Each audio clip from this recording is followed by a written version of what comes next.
You are life, energy, creating and expressing itself through form.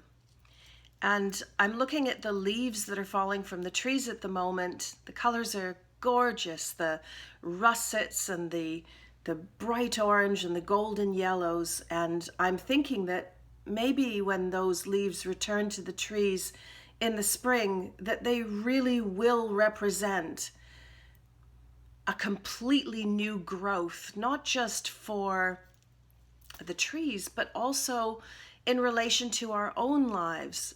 All of us have been doing some kind of shining light and awareness on the areas that have long been held and are holding us back. So, one of the areas that I'd like to really concentrate on today is around the victim identity.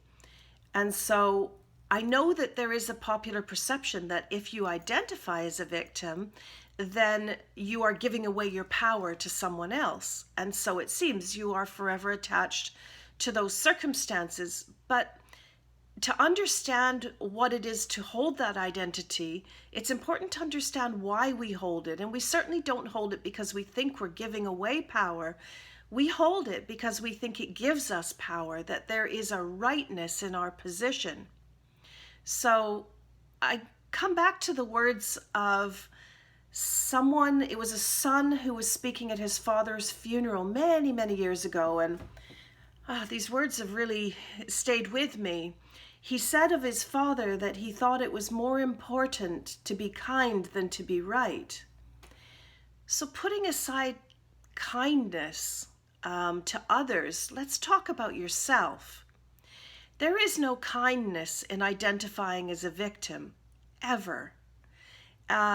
You lock yourself, yes, as per the popular idea, in time to that first story, the story that created the identity, and then every other story that came after that was an echo of it. But not only that, you are holding yourself in a position where you cannot experience flow or change.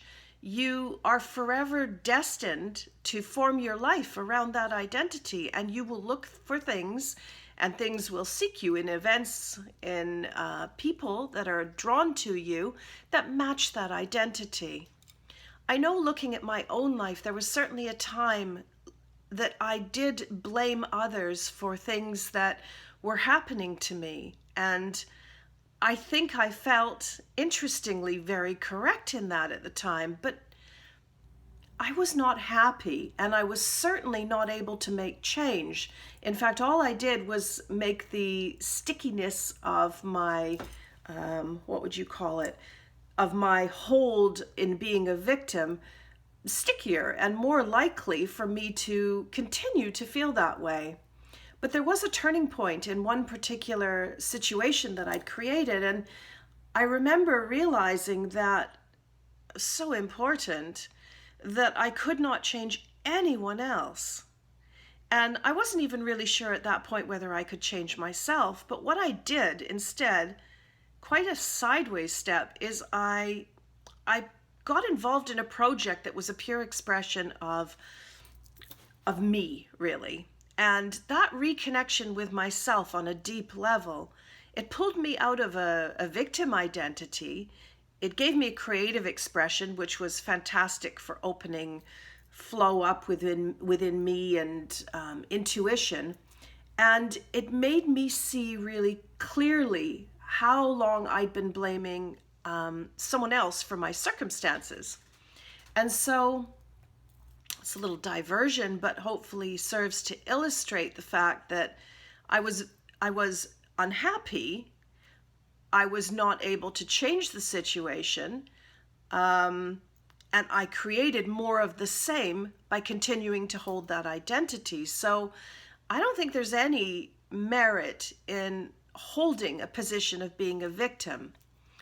There are no victims in this life. There are circumstances that you've chosen to experience. And I know this to be true even when I think about so many people I've met in my travels, and I see people, and I'm sure you have too, with circumstances far, far worse than you or I might experience, and yet they find joy in the moment or presence. They find peace. They find connection. It's really interesting that your happiness obviously has nothing to do whatsoever with your circumstances. We think it is. We attach so much importance to those outer circumstances, but it has nothing to do with it. So ask yourself what you're holding on to for your identity. Is there any part of you that identifies as a victim, or in fact is a reaction to that identity? Are you identified as no longer being a victim and you're a bit of a, what's the word I'm looking for? A warrior? Can't find the word I'm looking for, but that will do for now. Do you feel then you've got to fight every cause? Is that your reaction to that identity? Because actually they're both the same.